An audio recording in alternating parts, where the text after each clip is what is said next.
चलिए जी, ट्रिग्नोमेट्री को कंटिन्यू करते हैं। हमने जो है वो लास्ट क्लास में क्वाड्रेंट्स में जो है हमने पूरा देखा था कि science of trigonometric ratios in the four quadrants के बारे में हमने डिस्कशन की थी कि चार क्वाड्रेंट्स में साइन की, कॉस की, टैन की क्या साइंस होती हैं। और हमने ये सॉर्ट आउट किया था कि पहले क्वाड्रेंट में all are positive, second quadrant में only sine is positive and tan and cos दोनों नेगेटिव होते हैं। थर्ड क्वाड्रेंट में सिर्फ टैन पॉजिटिव होता है और फोर्थ क्वाड्रेंट में सिर्फ कॉस पॉजिटिव होता है। इसको याद रखने के लिए हमने कहा था एड शुगर टू कॉफी, इनके फर्स्ट लेटर जहन में रहेंगे तो ASTC। फर्स्ट क्वाड्रेंट में ऑल पॉजिटिव, सेकंड में साइन पॉजिटिव, थर्ड में टैन पॉजिटिव, फोर्थ में cos positive. Now this is very very important for today's discussion as well. अगर ये बात हमें याद है कि जो हमने पिछली क्लास में किया था उसी को आज कैरी फॉरवर्ड करते हुए मैं कुछ बातें मजीद आपके सामने रखता हूँ इंशाल्लाह। तो सबसे पहले बेसिक ट्रिग्नोमेट्रिक इक्वेशंस की सॉल्विंग में बात करते हैं। ट्रिग्नोमेट्रिक की इक्वेशन की सॉल्विंग इतना इंपॉर्टेंट एरिया है कि ये हर दफा आता है यकीनन। मतलब एक एक डोमेन दिया हुआ होगा और आपको जैसे फंक्शंस है, फंक्शंस में एक क्वाड्रेटिक या लीनियर फंक्शन दिया होता है, उसके साथ एक डोमेन होता है। तो यहाँ एक ट्रिग्नोमेट्रिक फंक्शन है, उसका डोमेन दिया हुआ होगा, इसका मतलब एंगल बताए हुए होंगे कि किस एंगल से किस एंगल तक हमें आंसर्स में, मतलब जो एंगल हमें चाहिए उसकी उसकी जो रेंज है वो क्या होनी चाहिए, मतलब वो किस स्टार्टिंग पॉइंट, उसका एंडिंग पॉइंट क्या होना चाहिए, जिसको हम डोमेन कहते हैं बेसिकली। तो हम सबसे पहले ये समझ लें कि जो बेसिक ट्रिग्नोमेट्रिक इक्वेशन है उनकी क्या फॉर्म होगी। तो general form of a trigonometric equation, of a basic trigonometric equation is sine theta is equal to k, और cos theta equals to k, और tan theta equals to k. What is k? K is a constant, के एक number है, सही है। तो sin theta is equals to k हो सकता है, cos थीटा इक्वल्स टू के होता है, tan थीटा इक्वल्स टू के होता है। तीन ट्रिग्नोमेट्रिक फंक्शंस हम पढ़ते हैं, sin, cos एंड tan। अच्छा, अब यहाँ कुछ स्टेप्स लिखे हुए जो कि हम पढ़ते जाएंगे, पहले हम पढ़ लेते हैं फिर हम पढ़ते जाएंगे और एग्जाम्पल पे अप्लाई भी करते जाएंगे। तो बहुत गौर से सुनेंगे इंशाल्लाह, इसके बाद फिर आप इंशाल्लाह नोट डाउन भी कर लेंगे। सबसे पहला स्टेप जो है एक इक्वेशन सॉल्विंग का, वो ये है कि by considering the sine of k identify the possible quadrants in which theta lies. सबसे पहले ये आइडेंटिफाई करना जरूरी है इस के की वैल्यू की बेसिस पर कि आखिर कौन से क्वाड्रेंट में थीटा लाई करता है। अब आपको पता है कि अगर sine theta equals to k है और के एक पॉजिटिव कांस्टेंट है, के इज अ पॉजिटिव कांस्टेंट, तो आप समझ जाएंगे कि साइन थीटा की वैल्यू पॉजिटिव आ रही है। मतलब जो थीटा है वो ऐसे क्वाड्रेंट में लाई करता है कि जब साइन उस पर अप्लाई हुआ तो आंसर पॉजिटिव आया। तो अब आप फौरन सोचें कि sine of an angle positive कब कब होता है, जब थीटा कौन से क्वाड्रेंट में लाई करे। तो फौरन ख्याल आएगा कि theta lies in the first and second. Very good Isa, जबरदस्त। अगर पहले क्वाड्रेंट, पहले दूसरे क्वाड्रेंट में लाई करेगा थीटा, तभी उसका आंसर पॉजिटिव आ रहा है। अच्छा, अभी के नेगेटिव कांस्टेंट होता तो आप समझ जाते theta lies in the third and fourth quadrant. सही है, जबरदस्त, very good Isa for being so proactive. अच्छा, इसी तरह cos थीटा है और मुझे पता चल जाए cos थीटा इज पॉजिटिव, के की जो वैल्यू है पॉजिटिव आ जाए। अब बताएं कौन से क्वाड्रेंट्स होंगे। cos थीटा का आंसर पॉजिटिव आ रहा है, के की वैल्यू क्या छोड़ दें, के की वैल्यू पॉजिटिव है। वेरी गुड हसन, जबरदस्त। cos थीटा अगर पॉजिटिव है तो फौरन आइडेंटिफाई करने होंगे कौन से क्वाड्रेंट होंगे भाई, फर्स्ट एंड फोर्थ। तो theta lies in the first and fourth quadrant, जबरदस्त। अच्छा, और अगर के की वैल्यू नेगेटिव है तो theta will lie in which quadrant. Very good, very good ईसाइन Hasan, theta will lie in second and third quadrant. इसी तरह tan थीटा पॉजिटिव है तो क्या होंगे quadrants. Very good, first and third. इसी तरह tan थीटा जो है वो एक नेगेटिव कांस्टेंट दे रहा है, थीटा एक ऐसा एंगल है जो नेगेटिव कांस्टेंट दे रहा है, इसका मतलब second and fourth quadrant. Very good, perfect, सही है। तो ये तरीकेकार होता है सबसे पहला step. We have to identify by considering the sign of k, we have to identify the possible quadrants in which the angle theta lies. ये हो गया पहला क्वाड्रेंट, पहला स्टेप। अच्छा, अगला स्टेप कहता है find the basic angle alpha. तो ये बात आपको मैंने बताई थी कि जब हम एंगल थीटा निकालते हैं तो पहले क्वाड्रेंट में अगर एंटी क्लॉकवाइज जा रहे हैं तो theta equals to alpha, second में 180 माइनस अल्फा, थर्ड में 180 प्लस अल्फा, फोर्थ में 360 माइनस अल्फा। ट्रिग्नोमेट्री की पहली क्लास में ये आपको बताया गया था। और अगर क्लॉकवाइज जा रहे हैं तो क्लॉकवाइज में शुरुआत फर्स्ट क्वाड्रेंट से नहीं बल्कि फोर्थ क्वाड्रेंट से होती है। तो फोर्थ क्वाड्रेंट में थीटा होता है माइनस अल्फा, फिर हम फोर्थ से थर्ड पे आते हैं तो माइनस 180 प्लस अल्फा, फिर हम सेकंड तक पहुंचते हैं तो माइनस 180 माइनस अल्फा, फिर हम फर्स्ट तक पहुंचते हैं तो माइनस 360 प्लस अल्फा। ये पहली क्लास में मैंने तफसीलन गुफ्तगू इन पे की थी। लेकिन थीटा निकालने का ताल्लुक अल्फा से है। अल्फा निकलेगा तो ही थीटा फाइंड हो सकता है, वरना फाइंड नहीं हो सकता। ये एक इंपॉर्टेंट बात है जो हमें अच्छी तरह से ज़हन नशी होनी चाहिए कि बेसिक एंगल अल्फा के बगैर थीटा नहीं आ सकता। तो मैंने आपको जब वो गुफ्तगू की थी तो मैंने कहा था अभी के लिए समझ ले कि बेसिक एंगल दिया हुआ होता है। और बेसिक एंगल जो दिया हुआ होता है, वैसे मैंने ये भी कहा था कि बेसिक एंगल हकीकत में निकालना पड़ता है, बट अभी के लिए समझ लें कि बेसिक एंगल आपको दिया हुआ होता है। अच्छा भाई, बेसिक एंगल तो दिया हुआ है, अब उसकी बेसिस पे थीटा निकालने के लिए मैंने आपको बता दिया कि 180 minus alpha, 180 plus alpha, depending on the quadrant. अब अल्फा कैसे निकाला जाए? अल्फा भी नहीं होता ना, अल्फा भी निकालना होता है। तो अल्फा निकालने का तरीका यह है कि जब आप कैलकुलेशन ओ लेवल आईजीसीसी में किया करते थे तो थीटा डायरेक्ट निकालने के लिए आप साइन कॉस या टेन को उस तरफ भेजते थे, तो sine inverse, cos inverse, tan inverse हो जाता था, और जो भी के की वैल्यू होगी उस पर आप डायरेक्ट लगा लिया करते थे, चाहे वो वैल्यू नेगेटिव होती थी या वो पॉजिटिव होती थी। यूजुअली वहां पर वो वैल्यू होती ही पॉजिटिव थी, नेगेटिव का चक्कर ही नहीं होता था। नेगेटिव का चक्कर होता था लेकिन वो कॉस के अंदर एक जगह होता है, बाकी तकरीबन पॉजिटिव ही होता है। तो अब ये पॉजिटिव नेगेटिव दोनों जब हो रही हैं, तो अगर आप directly sine inverse negative value लगाएंगे तो थीटा का आंसर ही नेगेटिव आ जाएगा उस केस के अंदर। फिर क्या करेंगे? तो ये तरीका नहीं। तो बताने का मकसद ये है कि सबसे पहले याद रखें थीटा डायरेक्ट नहीं निकलता। जैसे ओ लेवल्स में आईजीसीएसई में आप लोग डायरेक्ट साइन को वहां भेजकर साइन इनवर्स, साइन या कॉस या टेन को वहां भेज के sine inverse, cos inverse, tan inverse कर दिया करते थे डायरेक्ट कैलकुलेटर पर। अभी भी आप करेंगे sine inverse, cos inverse, tan inverse, but उसकी बेसिस पर आपके पास थीटा नहीं आएगा बल्कि बेसिक एंगल अल्फा आएगा। अच्छा, इसकी वजह, नहीं वजह तो किसी और चीज की बताता हूँ। सबसे पहली बात लिखी हुआ है सेकंड स्टेप में, find the basic angle alpha. अब बेसिक एंगल की जो हिदायत दी हुई है बड़ी इंपॉर्टेंट है। To find the basic angle ignore the negative sign. Basic angle alpha निकालने के लिए नेगेटिव साइन को इग्नोर करेंगे। अच्छा, क्यों करेंगे ये मैं अभी आपको एग्जाम्पल के थ्रू बताता हूँ। और फिर उसके बाद थर्ड स्टेप है जो कि लास्ट स्टेप है, find all the values of theta as per the given domain.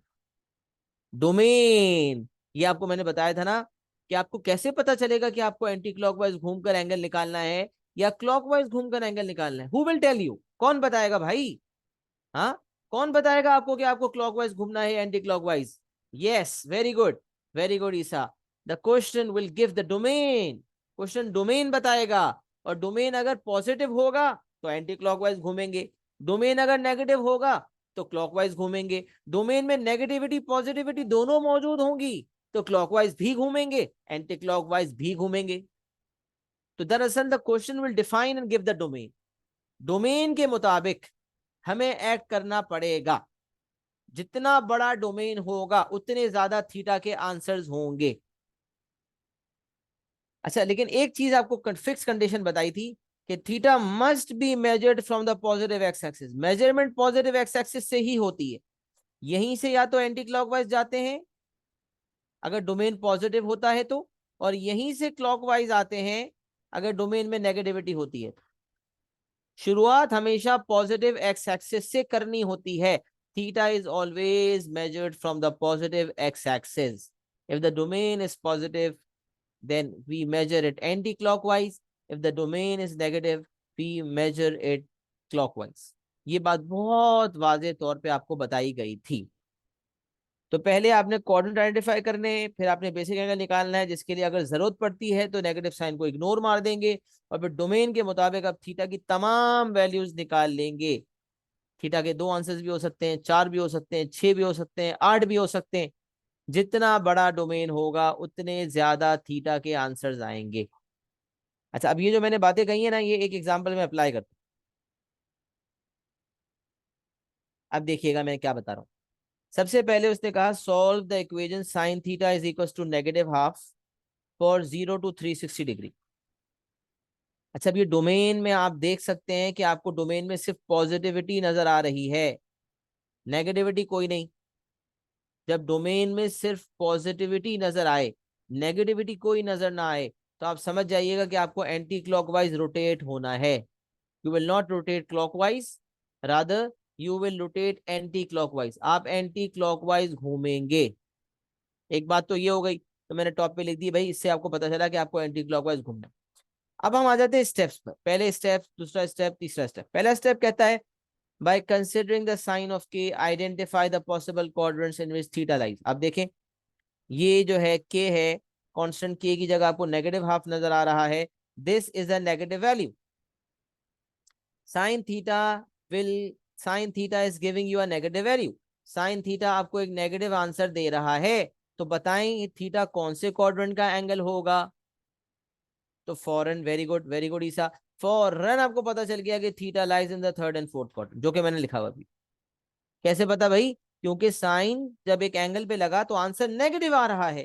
तो साइन किसी एंगल पे लगे, आंसर नेगेटिव आए, यकीनन वो एंगल थर्ड क्वाड्रेंट में या फोर्थ क्वाड्रेंट में। अब वो पॉजिटिव एंगल है या नेगेटिव एंगल है, डजेंट मैटर, वो एंगल थर्ड या फोर्थ क्वाड्रेंट का, ये बात यकीनी है। ये तो मैंने आपको टेस्टिंग करवाई थी ना कि भाई नेगेटिव एंगल हो या पॉजिटिव एंगल हो, अगर वो थर्ड क्वाड्रेंट में लाई कर रहा है तो साइन और कॉस नेगेटिव होंगे और टैन पॉजिटिव होगा। इस तरह मैंने हर क्वाड्रेंट में टेस्टिंग आपको करवाई थी। तो साइन ऑफ एन एंगल जब नेगेटिव आंसर आ रहा है तो angle lies in the third and fourth quadrant. This is the first step. Identify the possible quadrants in which theta lies, and we have identified theta lies in the third and fourth quadrant. ये हो गया आपका पहला step. अगला step कह रहा है find basic angle alpha and for that ignore the negative sign if required. भाई अब यहाँ होता ही पॉजिटिव हाफ, तो फिर तो नेगेटिव साइन होती ही नहीं, तो इग्नोर किसको करते? तो फिर तो पॉजिटिव पे ही लगा देते। लेकिन अगर नेगेटिव साइन है तो उसको पॉजिटिव बनाएंगे। सर इसकी क्या वजह है? इसकी वजह यह है कि बेटा बेसिक एंगल अल्फा हमेशा एक्यूट होता है। बेसिक एंगल अल्फा कभी नेगेटिव नहीं होता, हमेशा एक्यूट होता है, मतलब बिटवीन 0 एंड 90 होता है। बेसिक एंगल अल्फा हमेशा 0 से 90 के दरमियान होता है और हमेशा पॉजिटिव होता है, क्योंकि बेसिक एंगल अल्फा का कोई डायरेक्शन नहीं होता। तो अब आपको ये बात भी बताई गई थी कि भाई कोई भी एंगल है, मिसाल है अगर एक एंगल 150 डिग्री, तो 150 डिग्री के हिसाब से आप ये जजमेंट कर लो कि उसके हिसाब से आपका बेसिक एंगल क्या होगा। तो 150 डिग्री चूंकि सेकंड क्वाड्रेंट में लाई करता है, तो फौरन आपको अंदाजा हो गया कि इसके हिसाब से बेसिक एंगल इसका बनेगा 30 डिग्री। तो साइन जब 150 में लगाएंगे, नहीं कॉस की बात कर लेते हैं, मिसाल है, या अभी हम बात करते हैं थर्ड क्वाड्रेंट। मिसाल है 210 आ रहा है आपको, 210 का मतलब है थर्ड क्वाड्रेंट। 210 के हिसाब से अगर आप बेसिक एंगल निकालना है तो 30 डिग्री बनता है। तो साइन जब 210 पे लगाएंगे तो आंसर नेगेटिव आएगा, बट जब साइन 30 पर अप्लाई करेंगे ना तो आंसर पॉजिटिव आएगा। मतलब किसी भी एंगल के हिसाब से बेसिक एंगल निकालने, उस पर जब साइन कॉस टेन लगेगा तो आंसर यकीनन पॉजिटिव आएगा। तो हमने कहा साइन जब एक एंगल थीटा पर लगा तो आंसर नेगेटिव हाफ आया। तो अगर इसी थीटा के हिसाब से कोई बेसिक एंगल अल्फा निकाल लिया जाए, जो कि अब तक हमें पता नहीं है, और जब साइन उस बेसिक एंगल पे लगे, तो क्योंकि बेसिक एंगल तो है ही पहले क्वाड्रेंट का एंगल, बेसिक एंगल तो 0 से 90 के दरमियान है, वो तो है ही फर्स्ट क्वाड्रेंट का एंगल। तो जब 0 से 90 के दरमियान कोई एंगल हो और उस पर साइन कॉस या टेन लगे, तो यकीनन आंसर पॉजिटिव ही आता है, इसमें कोई सेकंड थॉट नहीं। फर्स्ट क्वाड्रेंट में तीनों पॉजिटिव होते हैं ना, और बेसिक एंगल है ही फर्स्ट क्वाड्रेंट का एंगल, 0 से 90 के दरमियान है। लिहाजा जब भी बेसिक एंगल पे साइन कॉस टेन लगता है तो आंसर पॉजिटिव आता है। तो कोई भी एंगल है, अगर उसके हिसाब से बेसिक एंगल निकालना चाहते हो, तो आपका आंसर वैल्यू जो है मैग्नीट्यूड के लिहाज से वही होगी, बट साइन के लिहाज से हमेशा पॉजिटिव होगी। ओरिजिनली अगर पॉजिटिव था तो भी पॉजिटिव होगा, और ओरिजिनली अगर नेगेटिव बन रहा था तो भी बेसिक एंगल के हिसाब से वैल्यू पॉजिटिव ही आएगी। तो मैग्नीट्यूड 1/2 ही रहा है, बट साइन नेगेटिव से पॉजिटिव हो गई। तो अब ये स्टेप, ये वाला स्टेप जरूर नहीं है, आप डायरेक्ट ये वाला स्टेप भी कर सकते थे जो बाद वाला स्टेप है इसके बाद। लेकिन खैर स्टेप बाय स्टेप चलते हैं। तो साइन थीटा पे लगा तो नेगेटिव हाफ आया, इसी थीटा के हिसाब से बेसिक एंगल अल्फा निकलेगा, तो जब साइन उस पे लगेगा तो आंसर पॉजिटिव हाफ आ जाएगा। Sine alpha equal to positive. अब जब आपको अल्फा निकालना है, आपने साइन को वहां भेजा, साइन इनवर्स हाफ आपका 30 डिग्री आ गया। तो पहला स्टेप आपका था आइडेंटिफाई द पॉसिबल क्वाड्रेंट्स। अच्छा, उस पहले स्टेप की वजह से फौरन पता है आपने करना क्या होता है? जैसे ही आपने क्वाड्रेंट्स लिखे ना, तो फौरन थर्ड क्वाड्रेंट में, फोर्थ क्वाड्रेंट में लाइन बना लेनी है आप। जैसे आपको पता चला कि theta lies in the third and fourth quadrant, आपने थर्ड एंड फोर्थ क्वाड्रेंट में लाइन बना लेनी। अच्छा, अब third quadrant and fourth quadrant तक जाने के लिए दो रास्ते, क्लॉकवाइज या एंटी क्लॉकवाइज। डोमेन आपको बता रहा है चीख चीख के आपने एंटी क्लॉकवाइज जाना है। अच्छा, 0 से 360 का मतलब है आपने क्लॉकवाइज, सॉरी, एंटी क्लॉकवाइज में एक पूरी साइकिल घूमनी है। डोमेन आपको बता रहा है कि आपको एंटी क्लॉकवाइज रोटेट करना है, और 0 से 360 आपको बता रहा है कि आपको 360 डिग्री की एक पूरी साइकिल घूमनी है। जब आप यहां से शुरू होकर पॉजिटिव एक्स एक्सिस से घूमना शुरू हुए, घूमते घूमते घूमते घूमते 360 घूम रहे थे कि एक दफा टकरा हुआ लाइन से, तो ये पहला आंसर आया। फिर मैं मजीद घूम रहा था, घूम रहा था, घूम रहा था, घूम रहा था, घूम रहा था, घूमते घूमते मेरे पास जो है एक और लाइन टकराई, तो दूसरा आंसर आया। और फिर घूमते घूमते मैं अपने मंजिल तक पहुंच गया, 360 डिग्री तक वापस पहुंचे। जब एक साइकिल मैंने पूरा किया, एक सर्कल मैंने पूरा किया, एक साइकिल मुकम्मल हो गई, तो मुझे नजर आया कि दो क्वाड्रेंट्स ऐसे थे जिसपे लाइंस बनी हुई थी, और इसका मतलब दो आंसर्स मुझे देने होंगे। तो theta lies in the third and fourth quadrant, and accordingly if we are going to find the basic angle we can automatically find theta in those quadrants. तो हमें जैसे ही थर्ड एंड फोर्थ क्वाड्रेंट का अंदाजा हुआ, हमने third and fourth quadrant में lines बनाई। फिर हमने बेसिक एंगल निकाला 30, तो basic angle is always with the x axis. याद है आप लोगों को, मैंने बताया था बेसिक एंगल हमेशा एक्स एक्सिस के साथ होता है, तो उस लाइन और एक्स एक्सिस के दरमियान बेसिक एंगल होगा, यहाँ पर विद द एक्स एक्सिस होगा।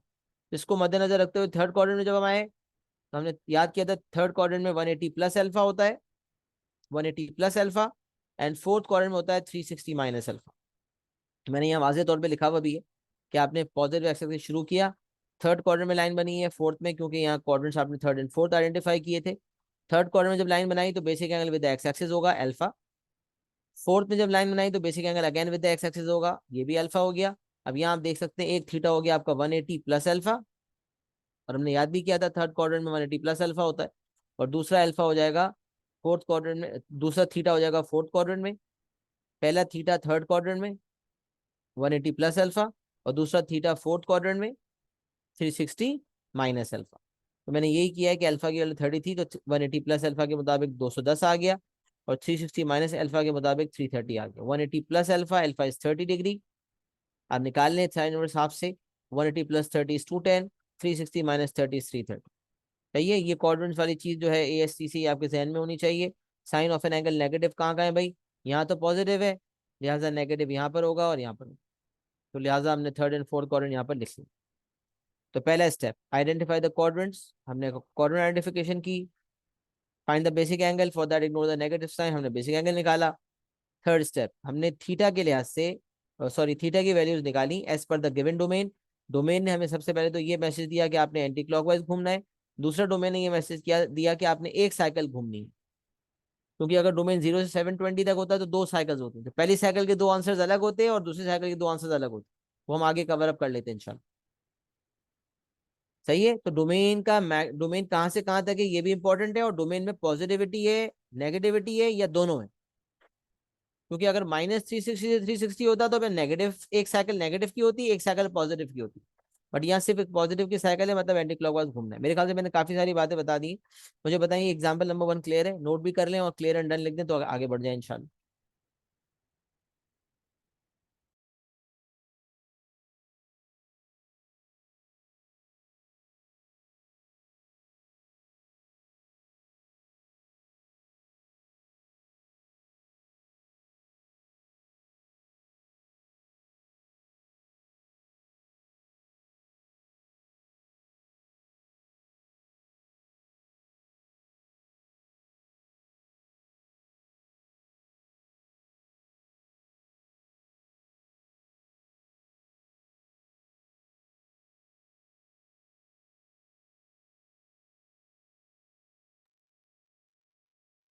चलिए जबरदस्त, पहला एग्जाम्पल मुकम्मल हो गया, अब दूसरे एग्जाम्पल पे आता था।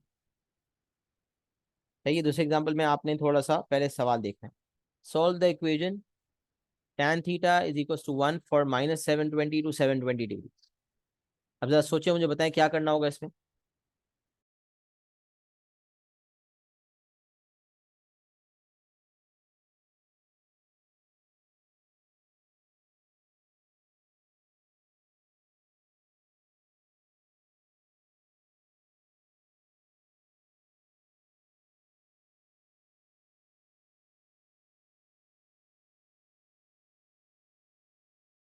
अच्छा, नज़र तो आना चाहिए।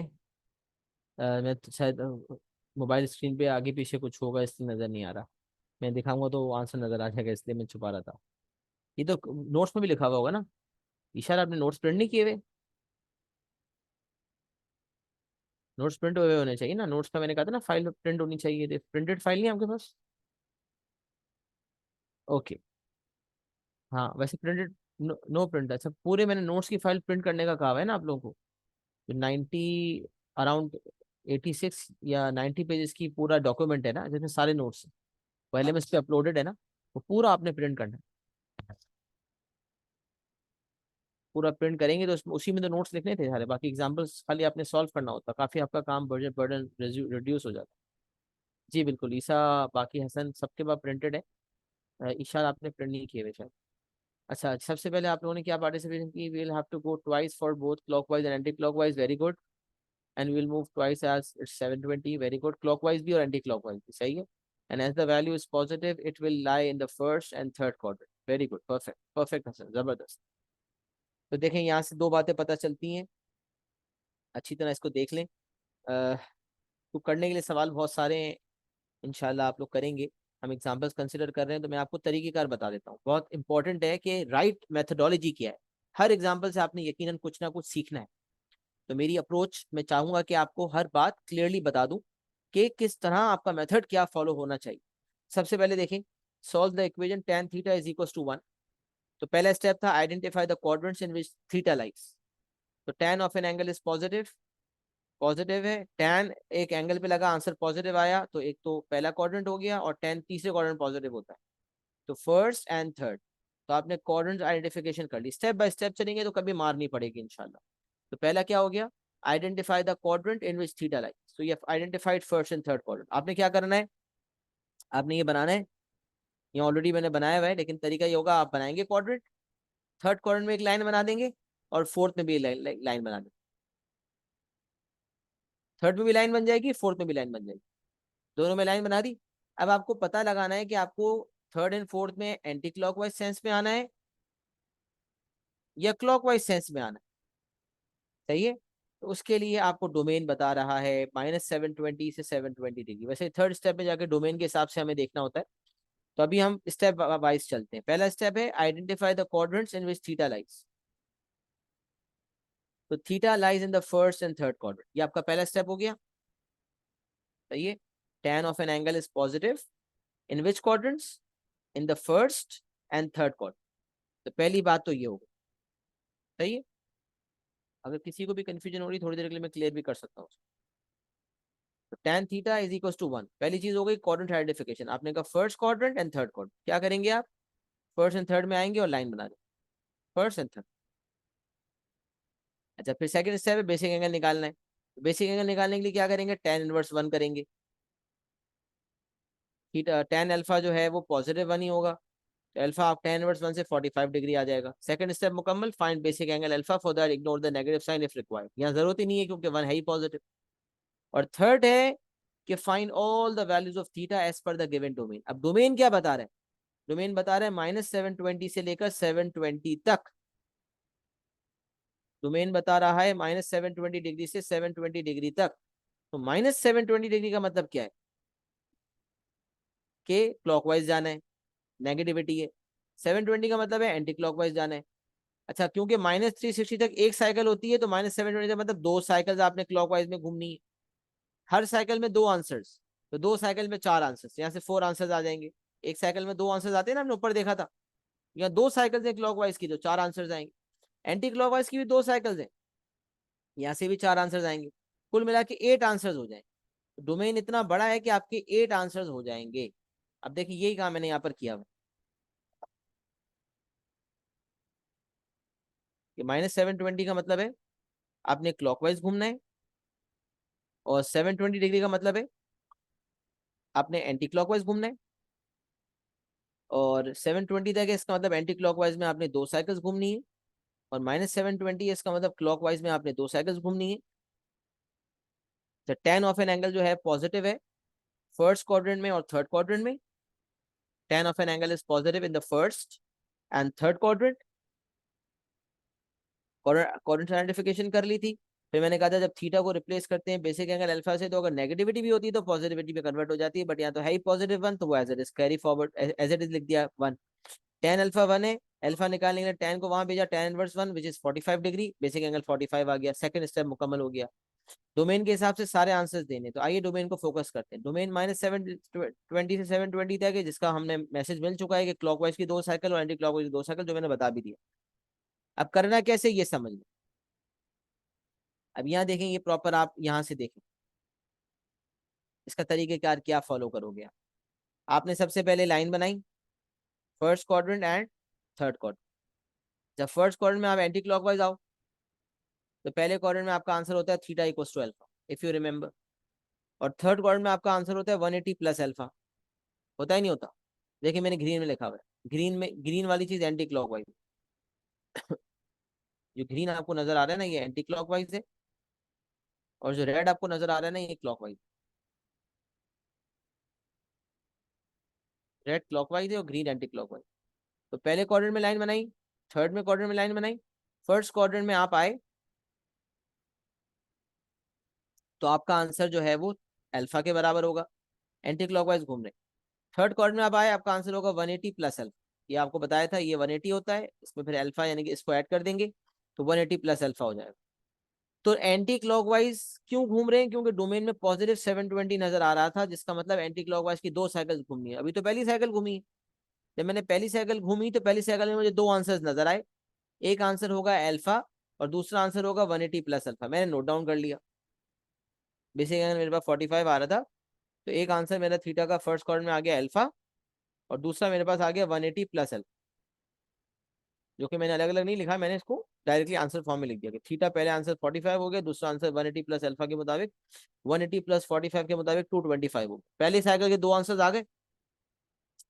अब आप सोचें कि जब मैंने एक साइकिल घूमी थी और एक साइकिल में 2 आंसर्स आए थे, तो दूसरी साइकिल घूमूंगा तो दूसरी साइकिल में फिर 2 आंसर्स आएंगे।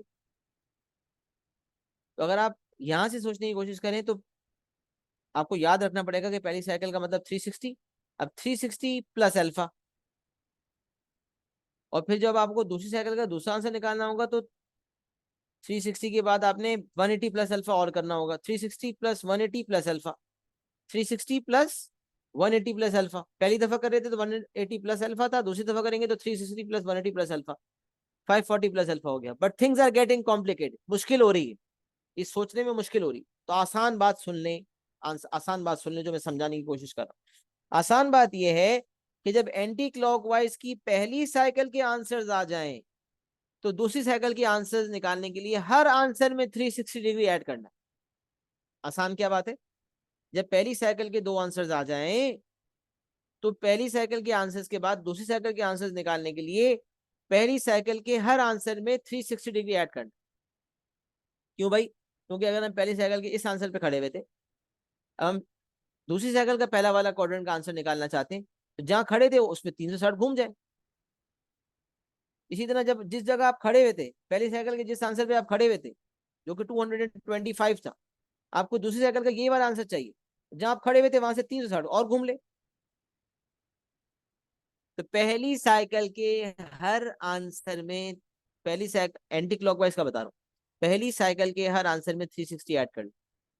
तो आप देखिए मैंने बाकायदा एरो डाल के लिखा हुआ भी समझाने के लिए कि पहली साइकिल का, एंटी क्लॉकवाइज की पहली साइकिल का आंसर था 45।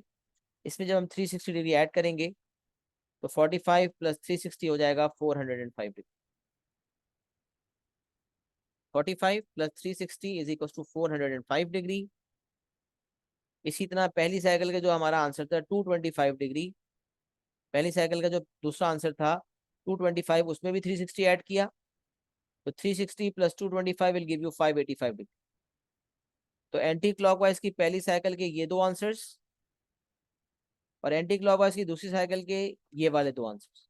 तो पहली साइकिल के पहले आंसर में 360 ऐड किया, और दूसरी साइकिल, पहली साइकिल के दूसरे आंसर में 360 ऐड किया। तो फर्स्ट साइकिल के दोनों आंसर्स निकालने के बाद हर आंसर में जब 360 ऐड करेंगे, तो हमारे पास दूसरी साइकिल के 2 आंसर्स आ गए। तो ऑल टुगेदर 4 आंसर्स आपके एंटी क्लॉकवाइज के हो गए। ये आपके 4 आंसर्स लॉक हो। सही है, ये हमने समझ लिया। अच्छा, उसके बाद हम क्लॉकवाइज पे आ जाते हैं। अब देखें क्वाड्रेंट्स तो वही थे, फर्स्ट एंड थर्ड। क्वाड्रेंट्स तो आइडेंटिफाइड हुए हुए थे, लाइन तो बनी हुई थी। तो फर्स्ट एंड थर्ड क्वाड्रेंट में आने के लिए हम क्लॉकवाइज घूमे। क्यों क्लॉकवाइज घूमे? क्योंकि डोमेन में नेगेटिविटी मौजूद थी, उसकी वजह से हमें क्लॉकवाइज घूमना पड़ा। तो हम जब क्लॉकवाइज घूमना शुरू किया हमने, तो क्लॉकवाइज घूमने के बाद पहला आंसर हमारा जो है वो थर्ड क्वाड्रेंट में आया। क्लॉकवाइज की शुरुआत आपको पता है फोर्थ क्वाड्रेंट से होती है। तो फोर्थ क्वाड्रेंट में आपको बताया था माइनस अल्फा होता है, थीटा माइनस अल्फा होता है। थर्ड क्वाड्रेंट में आपका आंसर होता है -180 प्लस अल्फा। क्या आंसर होता है? जाके नोट्स देख लें, बताया हुआ है। क्लॉकवाइज में अगर हम आ रहे हैं और थर्ड क्वाड्रेंट का आंसर बन रहा है, तो -180 प्लस अल्फा। तो मैंने यही काम किया है, -180 प्लस अल्फा। -180 प्लस अल्फा का मतलब हो गया -180 प्लस 45 विच मेक्स -135। अच्छा, फिर क्लॉकवाइज का हम दूसरे आंसर देखना शुरू किया। तो क्लॉकवाइज का दूसरा आंसर जो है वो फर्स्ट क्वाड्रेंट में निकला। क्लॉकवाइज का दूसरा आंसर फर्स्ट क्वाड्रेंट का एंगल था। तो -360 प्लस अल्फा, नोट्स में जाके देख ले, मैंने लिखवाया था -360 प्लस अल्फा। क्लॉकवाइज की पहली साइकिल का फर्स्ट क्वाड्रेंट वाला आंसर -360 प्लस अल्फा। तो -360 प्लस अल्फा विच इज -350। तो क्लॉकवाइज के पहले साइकिल के दो आंसर आ गए। अच्छा, क्लॉकवाइज में भी आपको पता है दो साइकिल्स थी, क्योंकि -360 तक मामला नहीं था बल्कि -720 तक था। मतलब क्लॉकवाइज की भी एक साइकिल नहीं थी बल्कि क्लॉकवाइज की दो साइकिल्स थी। क्लॉकवाइज की एक साइकिल नहीं थी बल्कि क्लॉकवाइज की दो साइकिल्स थी। तो जैसे एंटी क्लॉकवाइज में मैंने बताया था कि पहली साइकिल के आंसर लाने के बाद दूसरी साइकिल के आंसर निकालने के लिए हर आंसर में 360 ऐड करना होता है। क्लॉकवाइज में बताऊंगा कि हर आंसर में 360 सब्ट्रैक्ट करना होता है। क्लॉकवाइज की अगर पहली साइकिल के आंसर आपके पास आ चुके हैं -135 डिग्री एंड -315 डिग्री, तो -135 में भी -360 करेंगे और -315 में भी -360 करेंगे। तो क्लॉकवाइज की पहली साइकिल के आंसर्स अगर पता चल जाएं, जी क्लॉकवाइज कह रहा हूं, क्लॉकवाइज का मतलब नेगेटिव एंगल्स है। क्लॉकवाइज की पहली साइकिल के अगर मुझे नेगेटिव एंगल्स दोनों पता चल जाएं, तो दोनों एंगल्स में अगर मैं 360 सब्ट्रैक्ट करूंगा तो मेरे पास क्लॉकवाइज की दूसरी साइकिल के आंसर्स आ जाए। एंटी क्लॉकवाइज के लिए हम 360 ऐड किया करते थे सेकंड साइकिल के लिए, बट क्लॉकवाइज के लिए हम 360 को सब्ट्रैक्ट करते हैं। लिहाजा -135 डिग्री जो है उसमें अगर हम -360 करते हैं तो -495, और -315 जो है उसमें -360 करते हैं तो -675। तो इस हिसाब से हमारे पास एंटी क्लॉकवाइज में चार आंसर्स हो गए और क्लॉकवाइज में भी चार आंसर्स हो गए। All together there are 8 answers. अब मैंने इसको सिंप्लीफाई करके मैंने सीक्वेंस में लिखा है, जरूरी नहीं है सीक्वेंस में लिखे कि नेगेटिव। मैंने छोटे से बड़ा लिखा है। सबसे छोटा जो है -675 है, फिर -495 है, फिर -315 है, फिर -135 है, फिर उसके बाद 45 है, फिर 225 है, फिर 405 है, फिर 585। तो ये मैंने असेंडिंग ऑर्डर में लिखा है, छोटे से बड़ा। सर क्या असेंडिंग ऑर्डर में लिखना जरूरी है वरना मार्क्स कट जाएंगे? भाई ऐसा कुछ भी नहीं। अगर ये 8 आंसर जो आपको नजर आ रहे हैं, ये किसी भी ऑर्डर में अगर आपने ये 8 आंसर एग्जामिनर को दे दिए तो इंशाल्लाह आपको मार्क्स मिल जाएंगे। इंशाल्लाह आपको मार्क्स मिल जाएंगे। 8 आंसर्स ये वाले जो यहाँ पर लिखे हुए हैं वही 8 आंसर्स आपने देने होंगे, बस ये आपको याद रखना है इंशाल्लाह। सही है। तो एग्जाम्पल 2 मेरे ख्याल से मैंने बहुत तफसीलन बता दिया। अच्छा खासा मैंने उस पर एम्फेसाइज करके समझा दिया। इसको भी आप अपने पास नोट भी कर लें प्रॉपर तरीके से, जो मैंने स्टेप्स लिखे हुए सब नोट लिख लें और क्लियर एंड डन की एक्नॉलेजमेंट दे दें, तो आगे बढ़ते हैं इंशाल्लाह।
अच्छा बेटा, चलिए यहाँ तक हमारा बात क्लियर हो गई, हम आगे बढ़ते हैं। अब हम आते हैं फर्दर ट्रिग्नोमेट्रिक इक्वेशंस की जाने। ट्रिग्नोमेट्रिक इक्वेशन की सॉल्विंग हमने बेसिक समझ ली ना। अब फर्दर ट्रिग्नोमेट्रिक इक्वेशंस में क्या होता है कि सिर्फ, अच्छा ये भी समझ लें कि जैसे sine theta equals to k है, तो कभी कभार साइन एक्स इक्वल्स टू के होता है, कभी कभार थीटा लिखा हुआ है, कभी कभार एक्स लिखा हुआ है, कोई और वेरिएबल भी हो सकता है, साइन वाई इक्वल्स टू के भी हो सकता है। तो जो जो काम, जो थीटा की जगह अगर कुछ और लिखा होगा एक्स या वाई, तो उसको फॉलो करना होगा। ऐसा नहीं है कि आपकी थीटा की आदत है तो आप थीटा ही लिख रहे हैं हर जगह। अगर सवाल में एक्स लिखा हुआ है तो एक्स को फॉलो करेंगे, वाई लिखा हुआ है तो वाई को फॉलो करेंगे। स्टेप्स बहरहाल वही होंगे जो मैंने आपको सिखाया। अच्छा, अब बेसिक ट्रिग्नोमेट्रिक इक्वेशंस में और फर्दर ट्रिग्नोमेट्रिक इक्वेशंस में क्या डिफरेंस आएगा? एंगल सिर्फ थीटा नहीं होगा, बल्कि अ, एक इस फॉर्म में होगा जिसमें थीटा से कुछ मल्टीप्लाई भी हो रहा होगा और कुछ ऐड भी हो रहा होगा। जैसे यहाँ पर एंगल थीटा की जगह एक्स की बात हो रही है, जब हम बात कर रहे हैं एक्स की, तो सिर्फ साइन एक्स भी हो सकता था। अब देखिए, a sine B x plus c equal to k है, तो ए का तो मामला बिल्कुल क्लियर है। साइन कॉस या टेन, साइन कॉस या टेन के का जो कोएफिशिएंट है ए, उसको तो क्रॉस मल्टीप्लाई करके के नीचे ले जाएंगे। मतलब ए यहाँ से हटेगा और ये के अपॉन ए हो जाएगा। ए यहाँ से हटेगा और के अपॉन ए हो जाएगा। ए यहाँ से हटेगा और के अपॉन ए हो जाएगा। ये बात तो बिल्कुल सिंपल फिनोमिना है कि जो साइन कॉस या टेन का कोएफिशिएंट है, उसे आपने क्रॉस मल्टीप्लाई करके दूसरी तरफ डिवाइड कर देना। जो भी साइन कॉस टेन का कोएफिशिएंट होगा, उसे आपने क्रॉस मल्टीप्लाई करवा के दूसरी तरफ डिवाइड कर देना होगा। सिंपल सा फिनोमिना है आपका, सही है। के अपॉन ए दूसरी तरफ आ गया। मिसाल है, अगर ये 3 लिखा हुआ था और यहाँ लिखा हुआ था 5, तो आप 5 डिवाइड करेंगे तो ये हो जाएगा sine B x plus C is equal to 3/5। अब 3/5 की बेसिस पर आप जजमेंट करेंगे कि 3/5 एक पॉजिटिव कांस्टेंट है, और sine of an angle positive कौन कौन से क्वाड्रेंट में होता है? फर्स्ट एंड सेकंड में होता है। सही है। तो ये ए का तो सीधा सीधा केस है, वो क्रॉस मल्टीप्लाई हो जाएगा। अब सवाल ये पैदा होता है, ये बी एक्स प्लस सी का क्या चक्कर? अब इस बी एक्स प्लस सी की वजह से आपको एक प्रोसेस में आपको बताऊंगा जो आपको फॉलो करना होगा, और उस प्रोसेस में अगर आप डेविएशन करेंगे तो फिर आप फंसेंगे। मतलब कुछ बच्चे उसका शॉर्टकट निकालने की कोशिश करते हैं, सर हम डायरेक्ट अगर एक्स निकाल लें, क्या जरूरी है पहले बी एक्स प्लस सी निकालें? तो बेटा, जब मैं आपको सिखाऊंगा प्रोसेस, उसके अंदर पहले बी एक्स प्लस सी का आंसर निकलेगा, फिर जाके एक्स का आंसर निकलेगा। डायरेक्ट एक्स का आंसर अगर आप निकालने की कोशिश करेंगे तो आपके मार्क्स कट जाएंगे और आप कहीं ना कहीं गलती कर जाएंगे। तो जो स्टेप्स मैं आपको सिखाऊंगा उसमें होशियारी नहीं करनी आप, आपने अच्छा फॉलोअर बनना है। देखिए, एक होता है कि बच्चा जो है खुद से कोई मेथड निकाले, कोई खुद मेथड निकालने बैठेंगे ना, तो उसमें फिर आपको टाइम भी लगेगा, और फिर उसकी ऑथेंटिकेशन, उसको ऑथेंटिकेट करना बड़ा मुश्किल है। मतलब क्या उसकी, कैसे आप बोलेंगे कि ऑथेंटिक मेथड है, जब तक कि आप ऐसे 10-15 सवाल 20 सवाल में वही मेथडोलॉजी ना लगाए। कोई एक मेथड का किसी एक सवाल में लग जाना उस मेथड के सही होने की कोई दलील नहीं है। मतलब कोई तुक्का आपका एक सवाल में लग गया, आपने कहा सर ये तो ऐसे हुआ और ऐसे हुआ तो ऐसे हुआ, तो मैंने ये किया, तो फिर मैंने ये किया तो शॉर्टकट हो गया और फिर मेरा आंसर आ गया। बेटा, तुम्हारा आंसर शॉर्टकट में यहाँ तो आ गया, अगले सवाल में नहीं आएगा। हाँ, अगर कोई मेथड ऐसा कोई आ गया जो कि हर सवाल में वैलिड है, तो एक बात समझ आती है, बट ऐसा मेथड आज तक हम तो आइडेंटिफाई नहीं कर पाए। तो इसीलिए जो हम जानते हैं सही मानों में और जो सबसे बेस्ट पॉसिबल वे है वो आपके सामने रखा जाएगा। You have to be a good follower. सही है, जहां आपने होशियारी की वहां मारे जाएंगे, वहां फंसेंगे। आपने एक अच्छा फॉलोअर बनते हुए आपने वो स्टेप्स को फॉलो करना है जो मैं आपको सिखाने जा रहा हूँ। तो पहली बात तो ये है कि ए को आपने वहां क्रॉस मल्टीप्लाई कर दिया। अब हुआ ये कि जो ये डोमेन सवाल में दिया होगा ना, वो एक्स का दिया हुआ होगा, जैसे आप देखें 0 से 360। लेकिन अगर यहाँ पर ब्रैकेट के अंदर जो है वो एंगल सिर्फ एक्स नहीं है, बल्कि उस एक्स में कुछ मल्टीप्लाई भी हो रहा है, बाकायदा एक फंक्शन ऑफ एक्स। सिर्फ एक्स नहीं है, बल्कि angle is basically a function of x, it's b x plus c. तो अब एंगल में कुछ मल्टीप्लाई भी हो रहा है और साथ साथ कुछ ऐड भी हो रहा है। जरूरी नहीं है सिर्फ सिर्फ ऐड भी हो सकता है, सिर्फ मल्टीप्लाई भी हो सकता है प्लस सी हो ही ना, हो सकता है ये बी ना हो, सिर्फ एक्स प्लस सी हो, ये सब हो सकता है। बहरहाल बताने का मकसद ये है कि सिर्फ एक्स तो नहीं है ना। अगर साइन कॉस या टेन जिस एंगल पर अप्लाई हो रहे हैं, वो एंगल सिर्फ एक्स नहीं है बल्कि कुछ और है, तो फिर जो डोमेन एक्स पे दिया, एक्स के हिसाब से डोमेन दिया हुआ, तो उस डोमेन को चेंज करना पड़ेगा। तो तमाम स्टेप्स वही रहेंगे, बस एक एडिशनल स्टेप आ जाएगा और वो है the given domain must be change as per the given equation. Given domain को आपने चेंज करना होगा as per the given equation. अच्छा, ये आपको मैंने एक्यूरेसी गाइडलाइंस पहले भी बताई होंगी कि जब ट्रिग्नोमेट्री पढ़ते हैं तो, नहीं बल्कि आपको जनरली, जी, जनरल इंस्ट्रक्शन क्या कहती है मतलब नॉन एंगल्स के लिए कहीं मैंने लिखी हुई है या नहीं लिखी हुई, मैं एक बात यहाँ मेंशन कर देता हूँ कि चाहे नॉन एंगल्स हो, जैसे एरिया है, पेरीमीटर है, व्हाट्सोएवर है, कुछ भी हो सकता है, लेंथ है, नॉन एंगल्स हो या एंगल इन रेडियंस हो, उनके लिए, और एंगल इन रेडियंस हमने सर्कुलर मेजर में अच्छी तरह देखे। और ये बात आप समझ लें कि आप ट्रिग्नोमेट्री के अंदर जब डोमेन आपका रेडियन में दिया होगा, जैसे मिसाल है 0 से 360 की जगह आपका डोमेन दिया हुआ होता है 0 से 2 पाई, आपको पता होना चाहिए कि ये रेडियंस में दिया हुआ है डोमेन। जब अगर आपको डोमेन रेडियंस में दिया हुआ है तो आपका कैलकुलेटर फौरन रेडियन मोड पे चले जाना चाहिए। वो तमाम काम जो आप डिग्री में कर रहे हैं वो आपको रेडियन में करना पड़ेगा। बेसिक एंगल भी रेडियन में निकलेगा, फाइनल आंसर भी रेडियन में निकलेंगे, आपका कैलकुलेटर भी रेडियन मोड पर होगा। तो अगर आपकी कैलकुलेशन कभी रेडियंस में चली जाती है, जो कि सर्कुलर मेजर में आप करते हैं, और आपको एंगल इन रेडियंस देना है या नॉन एंगल्स देना है, नॉन एंगल्स का मतलब एरिया देना है, पेरीमीटर देना है, वॉल्यूम देना है, किसी आगे सवालात आएंगे कहीं, या आपको इसके अलावा कुछ और देना है, तो आपकी जो एक्यूरेसी गाइडलाइंस फॉलो होती है ना, वो होती है कि आपने जो वर्किंग करनी होती है ना, working should be in 5 significant figures and your final answer should be 3 SF। तो मैं पहले लिख देता हूँ कि आपकी आपकी जो आंसर की एक्यूरेसी है वो क्या है। एग्जामिनर जो पास सिलेबस में लिखता है, सॉरी, आपका जो पेपर होता है उसके फर्स्ट पेज पे लिखता है कि फाइनल आंसर शुड बी, ये ओल्ड वर्जन में भी था और ये अभी भी है, final answer should be in 3 significant figures, and for that we work 2 accuracy higher, so that is why the working is in 5 significant figures। तो एंगल इन डिग्री के लिए हमारा फाइनल आंसर 1 डेसिमल प्लेस में होता है, और working उसको achieve करने के लिए 2 एक्यूरेसी ज्यादा पे होती है, मतलब 3 डेसिमल प्लेस में होती है। और नॉन एंगल्स की बात हो गई या फिर एंगल इन रेडियंस की बात हो गई, तो नॉन एंगल्स के लिए और एंगल इन रेडियंस के लिए सेम एक्यूरेसी। कुछ बच्चे ये वाली एक्यूरेसी गाइडलाइंस जो है वो एंगल इन रेडियंस के लिए फॉलो करने की कोशिश करते हैं, जो कि गलत हो जाता है। This is not the right approach.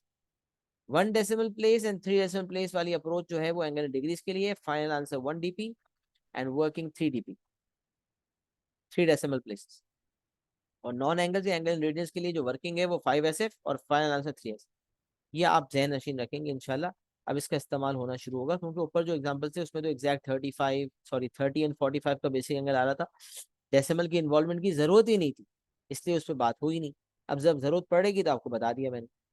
अच्छा, अब जरा देखिएगा जो मैं बताने जा रहा हूँ। ए साइन बी एक्स प्लस सी इक्वल्स के था, तो इस बी ए को हमने क्रॉस मल्टीप्लाई कर दिया, बी एक्स प्लस सी की वजह से आपका डोमेन चेंज हो। अब सवाल पर अप्लाई करते हैं। Solve the equation cos of x plus 30 equals -0.3। तो सबसे पहला स्टेप क्या था? Identify the possible quadrants in which theta lies, याद है? Identify the possible quadrant in which theta lies. अब यहाँ थीटा नहीं लिखा हुआ, बल्कि यहाँ पूरा एंगल थीटा नहीं है। सोचे, कॉस जब एक एंगल पे लगा तो आंसर नेगेटिव आया, इसका मतलब वो एंगल एज अ होल कौन से क्वाड्रेंट का एंगल था? सेकंड क्वाड्रेंट का एंगल था या थर्ड क्वाड्रेंट का एंगल? क्योंकि आपको ये पता है ए एस टी सी के मुताबिक कॉस नेगेटिव, कॉस पॉजिटिव होता है फर्स्ट एंड फोर्थ में, तो नेगेटिव होगा सेकंड एंड थर्ड। सही है, बस ये आपने हर जगह लिख देना, ASTC add sugar to coffee, ताकि आपको याद आ जाए कौन किस क्वाड्रेंट में, कौन सा ट्रिग्नोमेट्रिक रेशियो किस क्वाड्रेंट में पॉजिटिव है और किस क्वाड्रेंट में नेगेटिव है। Cos of an angle negative है in the second and third quadrant. तो आपने सेकंड एंड थर्ड क्वाड्रेंट लिखने, बट ये भी समझ लेना है कि ये एक्स के क्वाड्रेंट्स नहीं है कि हम कहें X lies in the second and third quadrant, no not at all. Cos जिस एंगल पे लग रहा है ये उसके क्वाड्रेंट से, कॉस सिर्फ एक्स पे थोड़ी लग रहा है। पहले कॉस साइन या टेन सिर्फ थीटा पे लग रहे थे, अब उस थीटा की जगह पूरा एक एंगल लिखा हुआ है जो कि x+30 है। तो कॉस जब x+30 पर अप्लाई हो रहा है और आंसर नेगेटिव मिल रहा है, तो इसका मतलब ये x+30 वाला जो एंगल एज अ होल है ये या तो सेकंड क्वाड्रेंट में लाई करता है या थर्ड में लाई करता है। मैंने इसकी वजह यहाँ लिखी हुई भी, x+30 lies in the second और थर्ड क्वाड्रेंट। बड़ी इंपॉर्टेंट बात, x+30 lies in the second quadrant और थर्ड क्वाड्रेंट। ये सेकंड एंड थर्ड क्वाड्रेंट सिर्फ x के नहीं है, ये पूरे उस एंगल के हैं जिसपे कॉस लगा है। पूरा angle as a whole x+30, तो x+30 lies in the second और थर्ड क्वाड्रेंट। ये बात पहली हो गई। पहला स्टेप क्या था? Identify the possible quadrants in which theta lies. Second step था फाइंड बेसिक एंगल अल्फा। और बेसिक एंगल अल्फा के लिए आपको सिखाया गया था कि जो भी एंगल दिया हुआ होगा ना, उसकी जगह आप बेसिक एंगल अल्फा लिख दोगे। पहले तो थीटा लिखा हुआ था, थीटा को आपने अल्फा से तब्दील कर दिया था, बट अब थीटा नहीं लिखा हुआ बल्कि पूरा एंगल x+30 लिखा हुआ। पूरे एंगल को तब्दील करना है, स्टेप वही रहेगा, चाहे एंगल हो चाहे एंगल का फंक्शन हो, आपने पूरे को अल्फा से रिप्लेस करना है। तो ये पूरा x+30 हटेगा और पूरा x+30 हट के रिप्लेस हो जाएगा अल्फा से। तो cos alpha will be equal to 0.3। और आपको बताया था कि अल्फा निकालने के लिए ऑटोमेटिकली नेगेटिव की साइन आपकी इग्नोर हो जाती है, क्योंकि जब कोई भी एंगल होगा जिस भी क्वाड्रेंट में होगा, अगर उसी एंगल के हिसाब से बेसिक एंगल निकाल के उस पर कॉस लगाया जाए तो उसका आंसर हमेशा पॉजिटिव आएगा। ये बात आपको बता दी थी।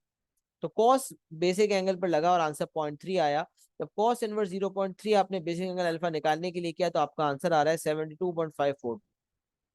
आपको बताया था कि ये फाइनल आंसर नहीं है और नॉन एग्जैक्ट है। तो नॉन एग्जैक्ट आंसर हो और वो वर्किंग हो, अभी फाइनल आंसर ना हो, तो फिर आपने वर्किंग 3 डेसिमल प्लेस में करनी है।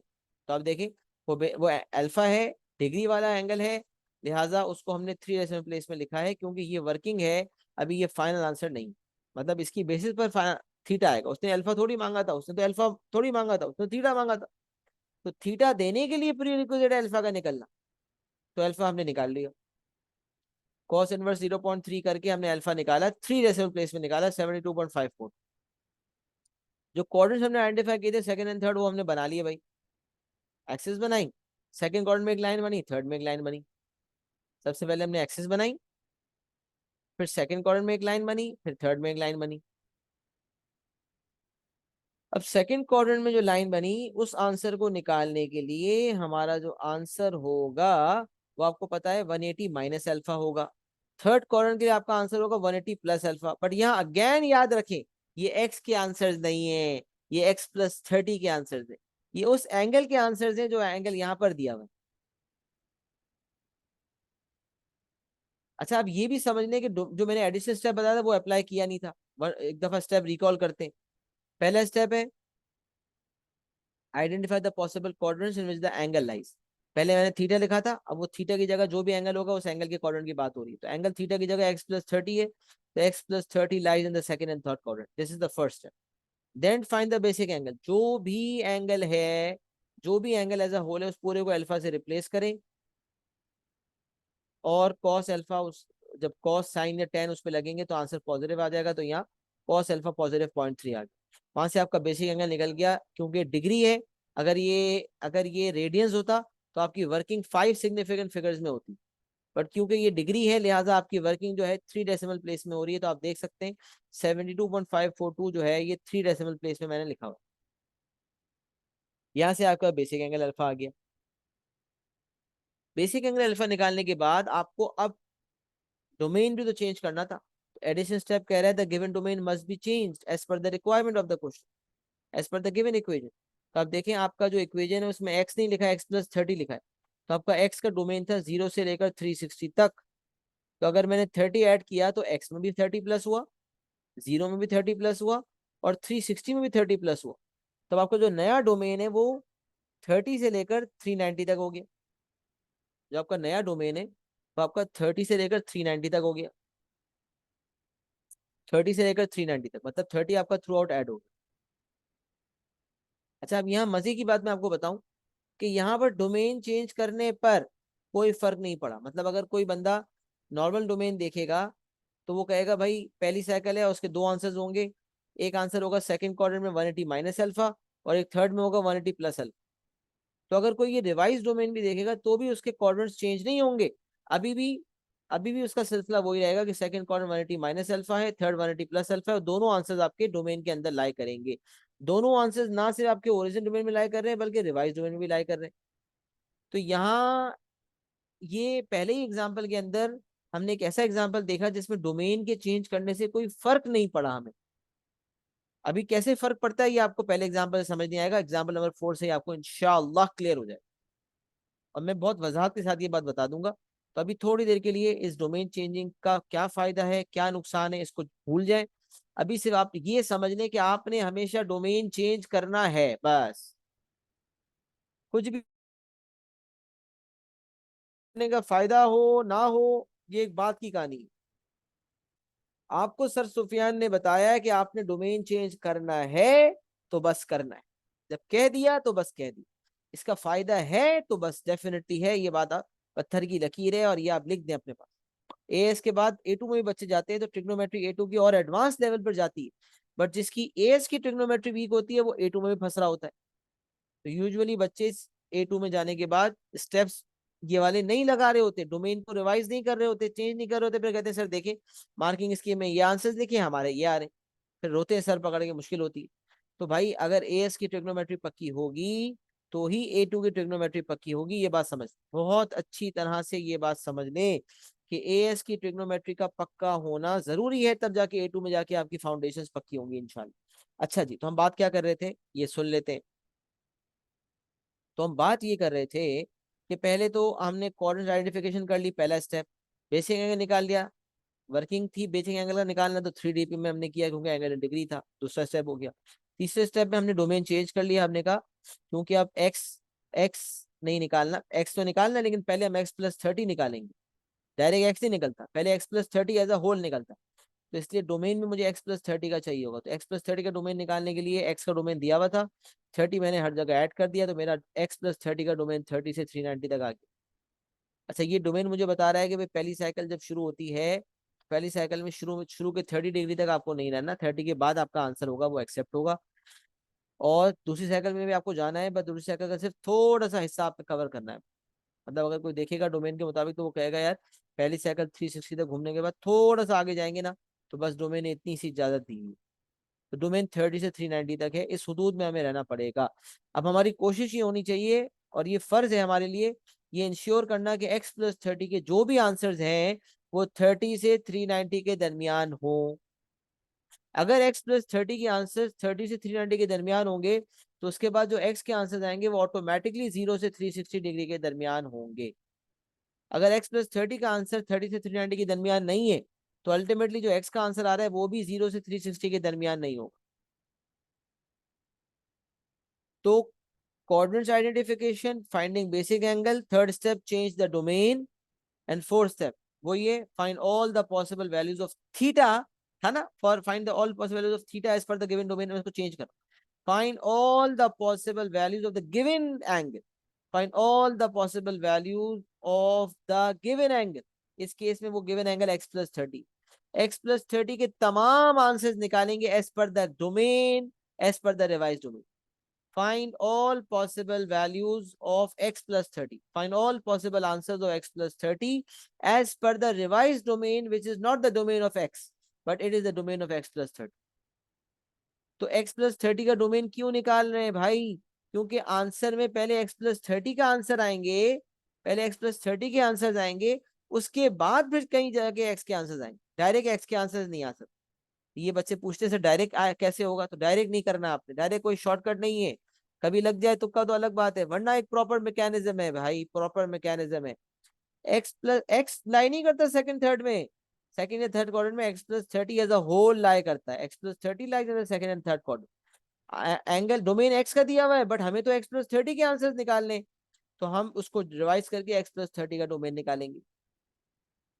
फिर हम जो आंसर देते थे जब थीटा होता था तो हम थीटा के आंसर्स देते थे, बट अब यहाँ थीटा नहीं है, यहाँ x+30 है और x+30 सेकंड या थर्ड क्वाड्रेंट में लाई करता है, तो x+30 का आंसर सेकंड क्वाड्रेंट में होगा 180 माइनस अल्फा, ये बात आप सब जानते हैं। x+30 अगर सेकंड क्वाड्रेंट में लाई करता है तो सेकंड क्वाड्रेंट का आंसर जो होता है वो होता है 180 माइनस अल्फा। जरा 180 माइनस अल्फा करें जो कि 72.542 है, 180 माइनस 72.542 करेंगे 107.458 आएगा, चेक कर लें। 180 माइनस अल्फा से जो आपका आंसर आएगा वो 407 पॉइंट सॉरी 107.458 आएगा। अच्छा, फिर आपको पता है कि थर्ड क्वाड्रेंट की कहानी लेते हैं, तो थर्ड क्वाड्रेंट के अंदर जो है 180 प्लस अल्फा होगा, तो एक्स प्लस 30 का आंसर होगा, लेकिन एक्स प्लस 30 का जो आंसर होगा थर्ड क्वाड्रेंट में वो होगा 180 प्लस अल्फा। तो 180 में 72.542 ऐड कर दें तो 252.542 आता है। तो जो भी एंगल यहां पर होगा, क्वाड्रेंट्स भी उसी के होंगे, डोमेन भी उसी का निकालना पड़ेगा, आंसर्स भी पहले उसी के आएंगे, और उसके बाद फिर एक्स के आंसर्स निकलेंगे। तो एक्स प्लस 30 के आंसर्स निकालने के बाद एक्स के आंसर्स निकालने के लिए नॉर्मल मैथमेटिक्स लगेगी। कैसे भाई? एक्स प्लस 2 इक्वल टू 5 करते हैं तो क्या करते हैं? एक्स इक्वल टू 5 - 2, या मिसाल ले ले 2x - 3 इज इक्वल टू 7 है। क्या करते हैं? पहले 3 को वहां ऐड भेजते हैं, 2x इक्वल टू 10 हो जाता है, 2 को क्रॉस मल्टीप्लाई करते हैं तो x इक्वल टू 5 हो जाता है। बस यही नॉर्मल अलजेब्रा आप आपने लगानी है, क्योंकि डोमेन चेंज करने में जो काम हो रहा होता है वो बाज़ औक़ात डिफरेंट अंदाज में हो रहा होता है, उससे बच्चे कंफ्यूज हो रहे होते हैं। तो वो एक अलग अलहदा चीज है, और ये एक अलग चीज। एक्स प्लस 30 जो है वो 107.458 के बराबर है, 30 को वहां भेजेंगे, माइनस करेंगे, तो आपका एक्स का आंसर आ जाएगा। इसी तरह इस प्लस 30 को आप दूसरे आंसर में माइनस करेंगे, तो आपका एक्स का एक और आंसर आ जाएगा। अब आप देख सकते हैं एक्स प्लस 30 का जो डोमेन है वो 30 से 390 है, और आपने जो दोनों आंसर्स दिए हैं, जो हमने दोनों आंसर्स दिए हैं वो 30 से 390 के दरमियान ही है, क्योंकि एक्स प्लस 30 के आंसर्स 30 से 390 के दरमियान है, लिहाजा एक्स के आंसर्स यकीनन 0 से 360 के दरमियान हो। मिसाल है, अगर कोई एक और एंगल हम ले लें जो कि 30 से 390 के दरमियान ना हो, तो फिर ऑटोमेटिकली जब एक्स आएगा माइनस करने के बाद, वो वाला आंसर भी फिर 0 से 360 के दरमियान नहीं होगा, बल्कि उससे बाहर हो रहा होगा। तो अगर हम ये इंश्योर कर लेते हैं कि एक्स प्लस 30 के आंसर 30 से 390 के दरमियान हो, तो ऑटोमेटिकली जब फाइनल आंसर एक्स आएगा, 30 को वहां भेज के माइनस करके, तो एक्स के आंसर हमारे ओरिजिनल डोमेन के विद इन होंगे। सही है। तो हमने इस एग्जाम्पल नंबर 3 से बहुत कुछ सीखा।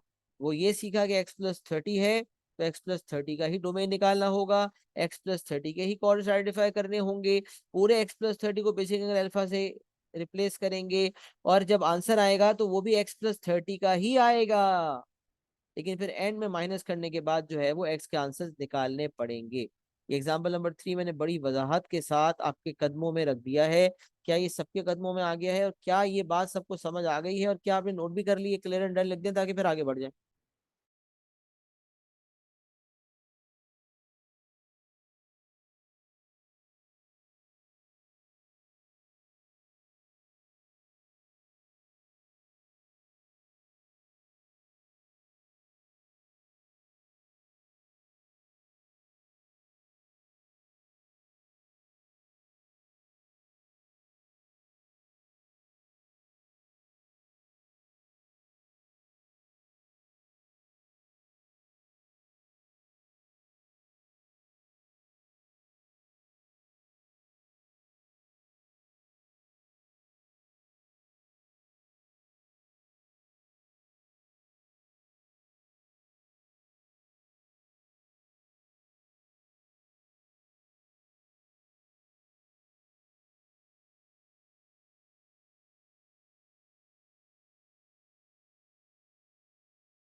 चलिए यहाँ तक मामला क्लियर हो गया।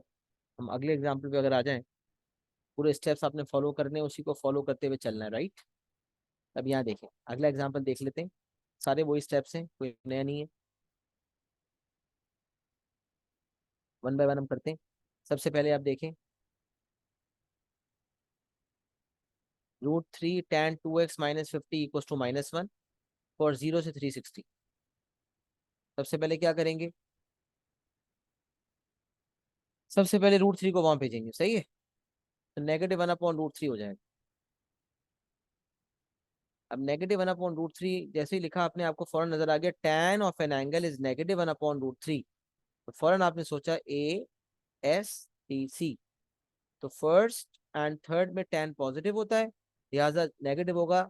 जहां S लिखा हुआ है वहां भी नेगेटिव होगा, जहां C लिखा हुआ है वहां भी नेगेटिव होगा, सेकंड एंड फोर्थ। बट ये किसके क्वाड्रेंट से, क्या ये एक्स के क्वाड्रेंट से या 2x - 50 के क्वाड्रेंट से जी।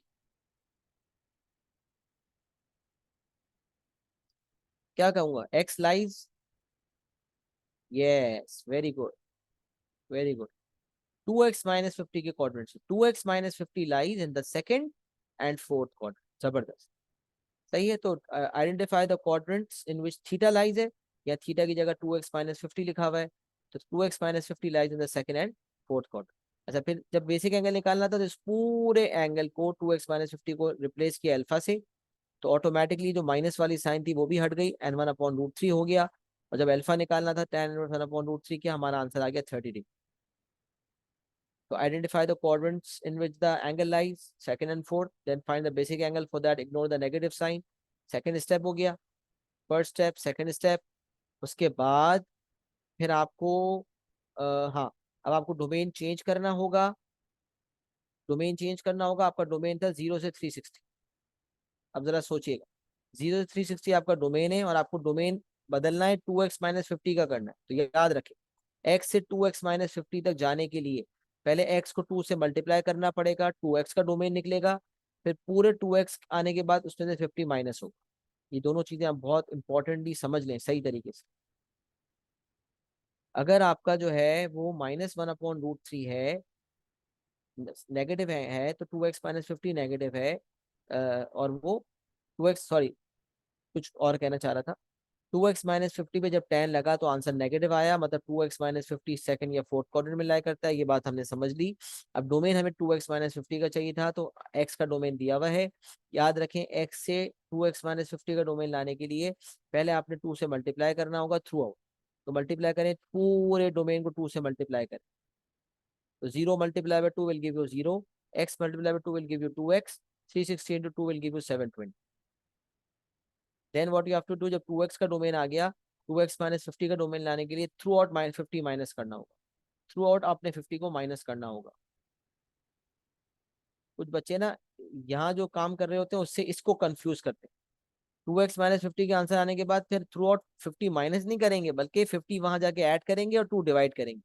अब बच्चे बोलते हैं सर यहाँ हमने मल्टीप्लाई किया था, यहाँ हमने माइनस किया था, और यहाँ हम जो है वो ऐड कर रहे हैं और डिवाइड कर रहे हैं। तो बेटा याद रखें, यकीनन उलट काम करना होगा ना। एक्स से 2x - 50 तक आने के लिए जो काम करना है, 2x - 50 से x पे जाने के लिए उसका उलट काम करना होगा। लेकिन हमें इतना टेंशन लेने की जरूरत नहीं है। 2x - 50 वाले जो आंसर्स आए उसके बाद एक नॉर्मल एल्जेब्रिक इक्वेशन जैसे होता है वैसे ही बन जाता है। 2x - 50 इज इक्वल्स टू 150 अगर है, तो 50 को आपने वहां भेजा, 150 + 50 हो गया। 150 + 50 डिवाइडेड बाई 2 करेंगे, 200/2 से आपका 100 आ जाएगा। तो ये वाली जो लाइन होती है, ये नॉर्मल एल्जेब्रा है जो हम करते रहे हैं। बट यहाँ पर बस, और बॉटम लाइन है कि x से 2x - 50 तक जो काम किया जाता है, 2x - 50 से x पे आने के लिए उसका उलट करना होगा। तो 2x - 50 से x पे आने के लिए तो हमें पता है क्या करना होता है, नॉर्मल अलजेब्रा लगती है। तो x से 2x - 50 पे आने के लिए उसका उलट काम करना होगा। तो जो हम कर रहे हैं, तो अब किस तरह से कर रहे हैं ये भी देख लें। हमारे पास x का डोमेन मौजूद है। x का डोमेन के बाद जब हमें 2x - 50 का डोमेन चाहिए, तो पहले 2 से मल्टीप्लाई करना होगा, तो 2x का डोमेन आ गया। फिर हमें 2x - 50 के लिए 50 को थ्रू आउट सब्ट्रैक्ट करना पड़ेगा। तो जीरो को जब 50 से सब्ट्रैक्ट करेंगे, सॉरी, जीरो में से 50 को सब्ट्रैक्ट करेंगे तो -50 आ जाएगा। 2x में से 50 को सब्ट्रैक्ट करेंगे तो 2x - 50 आ जाएगा। 720 में से 50 को सब्ट्रैक्ट करेंगे तो 670 आ जाएगा। तो ये हो जाएगा -50 से लेकर 670। 2x-50 lies between -50 and 670। ये आपका रिवाइज डोमेन आ गया। सही, ये आपका रिवाइज डोमेन हो गया। अब देखिए, जो मैं कह रहा था ना लास्ट एग्जांपल में कि डोमेन चेंज करने से फायदा उस एग्जांपल में नहीं हुआ, लेकिन वैसे बहुत फायदा होता है। क्यों फायदा होता है? क्योंकि आपका ओरिजिनल डोमेन आपको ये बता रहा है कि आपने एक ही साइकिल घूमनी है, वो भी एंटी क्लॉकवाइज। आपने एंटी क्लॉकवाइज घूमना है और आपने एक साइकिल घूमनी है। जब आपने डोमेन को रिवाइज किया ना, तो डोमेन को रिवाइज करने की वजह से आपको बहुत कुछ पता चला। नंबर वन, आपको ये पता चला कि आपका मामला अब सेकंड साइकिल तक जाएगा एंटी क्लॉकवाइज में, और आपको ये भी पता चला कि आपने क्लॉकवाइज भी घूमना होगा। अमेजिंग। 0 से 360 आपको बता रहा था कि आपने एंटी क्लॉकवाइज घूमना है बस, और एंटी क्लॉकवाइज की सिर्फ एक साइकिल घूमनी है। जब डोमेन रिवाइज किया, 2x-50 का डोमेन बनाया, तो हमें पता चला कि एक तो हमें क्लॉकवाइज भी घूमना है, बेशक थोड़ा सा घूमना है। -50 थोड़ा सा ही डोमेन है ना क्लॉकवाइज में, लेकिन घूमना तो है ना क्लॉकवाइज। हो सकता है इस थोड़े से में से आंसर निकल आए, कभी इस थोड़े से डोमेन में से आंसर, इस थोड़े से डोमेन को देखते हुए आंसर नहीं निकलता नेगेटिव पे, क्लॉकवाइज का आंसर नहीं निकलता। बाजों का निकल भी जाता है, जैसे यहाँ निकलेगा। तो अगर बेसिक एंगल का मैग्नीट्यूड 50 से छोटा है और क्वाड्रेंट फोर्थ बनता है, तो फिर यकीनन होगा जो कि यहाँ हो रहा है। ये बात समझ लें। तो कब कब होगा कब नहीं होगा ये एक अलग कहानी है, इसमें ज्यादा कंफ्यूजन मैं नहीं क्रिएट करूंगा। बस इतना बता रहा हूँ कि जब डोमेन रिवाइज हुआ, तो अब आपको पता चल रहा है कि नेगेटिविटी बता रही है कि क्लॉकवाइज घूमना है, और पॉजिटिविटी आपको बता रही है कि आपने एंटी क्लॉकवाइज तो घूमना ही घूमना है। लेकिन एंटी क्लॉकवाइज में भी एक साइकिल तक मामला नहीं है, सेकंड साइकिल तक मामला जाएगा। हाँ, सेकंड साइकिल पूरी 720 तक होती है, तकरीबन सेकंड साइकिल पूरी होगी। ऑलमोस्ट सेकंड साइकिल, तकरीबन ऑलमोस्ट सेकंड साइकिल पूरी। क्यों भाई? 720 में तो खत्म होती है सेकंड साइकिल, उससे थोड़ा सा कम 670।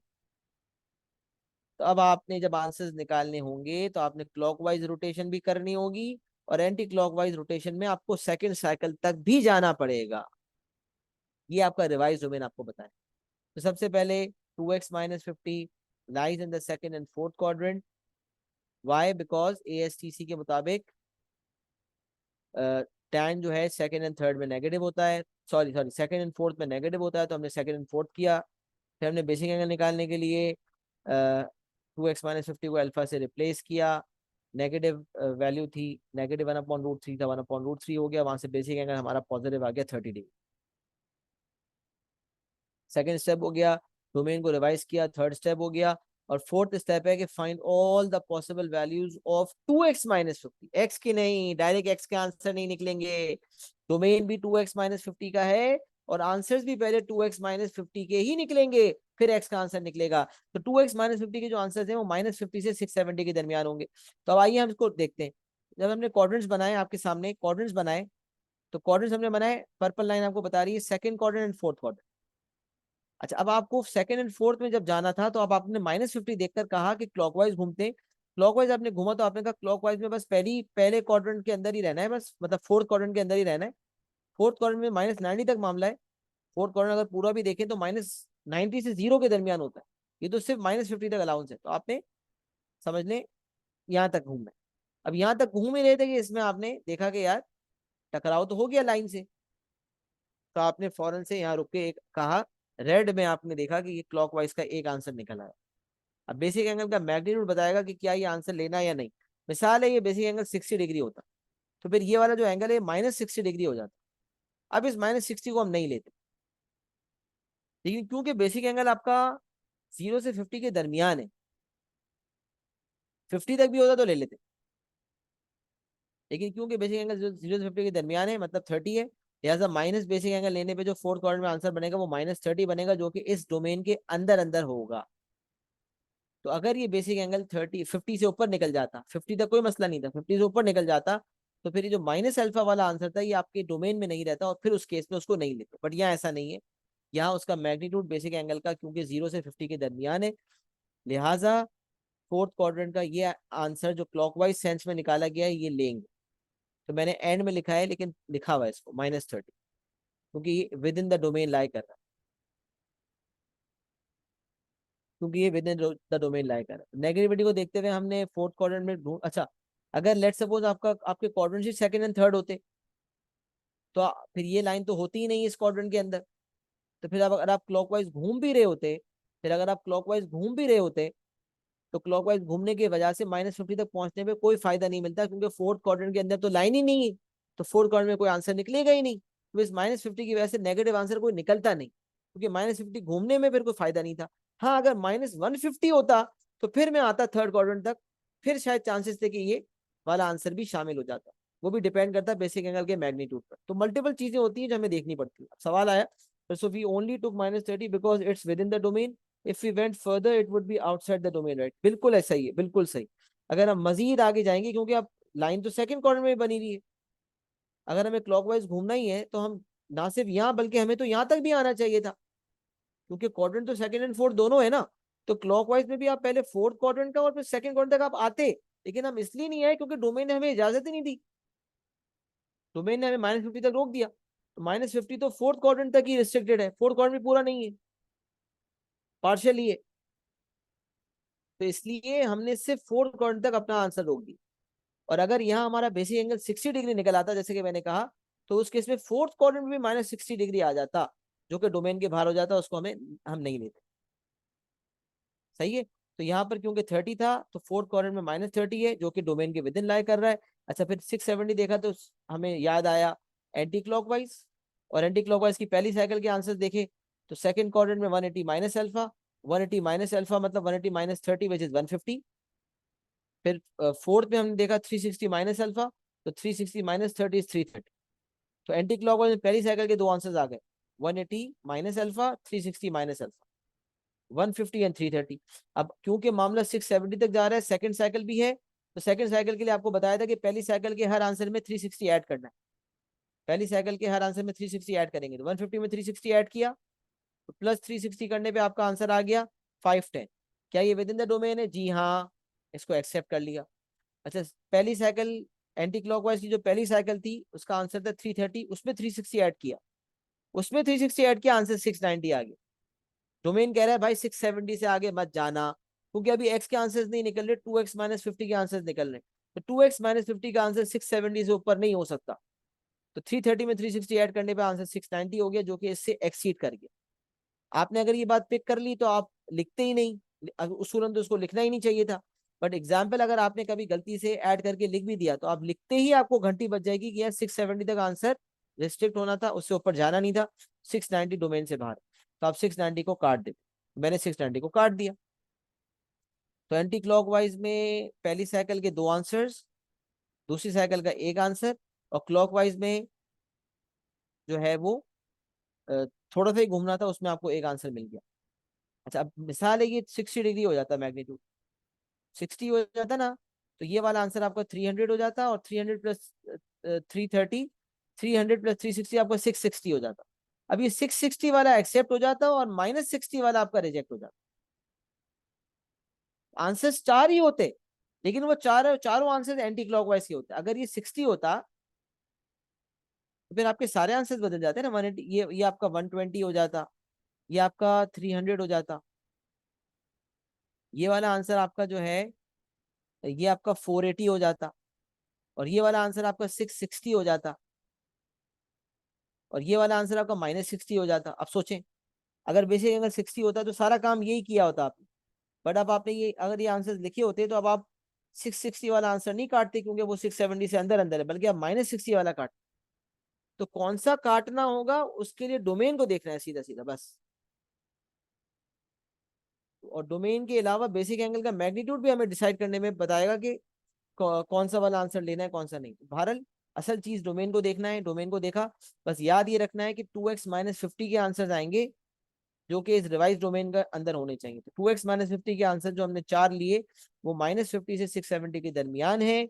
लिहाजा अब जब मैं x के आंसर निकालूंगा तो अब नॉर्मल अलजेब्रिक इक्वेशन है, -50 को वहां भेजेंगे +50, 150 प्लस 50 200, 200 डिवाइड बाई 2 इज 100, फिर 330 plus 50 is 380, 380 upon 2 is 190, 510 plus 50 is 560, 560 upon 2 is 280, -30 plus 50 is 20 and 20 upon 2 is 10। अब इसको सीक्वेंस में करके लिखना जरूरी नहीं था, आप फौरन ये भी आंसर देते, लेकिन एग्जामिनर का अपना एक स्टाइल है, वो हमेशा सीक्वेंस में करके लिखते हैं, तो हम भी उसको फॉलो कर लेते हैं एग्जामिनर और शायद खुश हो जाए। तो हमने उसको सीक्वेंस में करके लिख दिया 10, 100, 190, 280, ये आपका आंसर आ गया। सही है जनाब। तो ये एग्जाम्पल नंबर 4 में मैंने और ज्यादा वजाहत कर दी, और अब आपको इंपॉर्टेंस भी पता चल गया कि डोमेन चेंज करने का क्या फायदा है। अच्छा, मैं एक चीज री एम्फेसाइज कर दूं, क्योंकि आपका 2x-50 का आंसर -50 से 670 के दरमियान था। 2x-50 के आपके आंसर जो हैं वो -50 से 670 के दरमियान थे। जब अल्टीमेटली आपने एक्स के आंसर्स निकाले, तो एक्स के आंसर आप देखें 0 से 360 के दरमियान। लेकिन अगर आप डोमेन चेंज नहीं करते तो आपको तो कभी पता ही नहीं चलता कि चार आंसर्स आने। डोमेन चेंज करने के बाद आपको पता चला। तो डोमेन चेंज करने के बाद आपके चार आंसर्स आए, बट वो चार आंसर्स 2x-50 के थे, और वो -50 से 670 के दरमियान थे। जब आपने ये इंश्योर करते हुए कि 2x-50 के आंसर्स, जब आपने ये इंश्योर किया कि 2x-50 के आंसर्स -50 से 670 के दरमियान है, और एंड में एक्स के आंसर्स निकाले, तो ऑटोमेटिकली ये इंश्योर हो गया कि एक्स के आंसर जो आए हैं वो आपके 0 से 360 के दरमियान है। लेकिन कोई ये होशियारी कहे कि भाई ना मैं डोमेन चेंज करूं, ना मैं 2x-50 के आंसर्स निकालूं, और डायरेक्ट मुझे पता चल जाए कि एक्स के चार आंसर्स हैं और वो एक्स के चार आंसर्स क्या हैं, तो ऐसा नहीं हो सकता। आपने एक प्रोसेस को फॉलो करना होगा, रिवाइज डोमेन भी निकालना होगा, उसी रिवाइज डोमेन के आपने आंसर्स भी लिखने होंगे, फिर अल्टीमेटली एंड में आपके पास एक्स या थीटा के आंसर्स आएंगे। जनाब, नोट कर लिया? क्लियर एंड डन लिख दें? क्या ये बात भी क्लियर हो गई?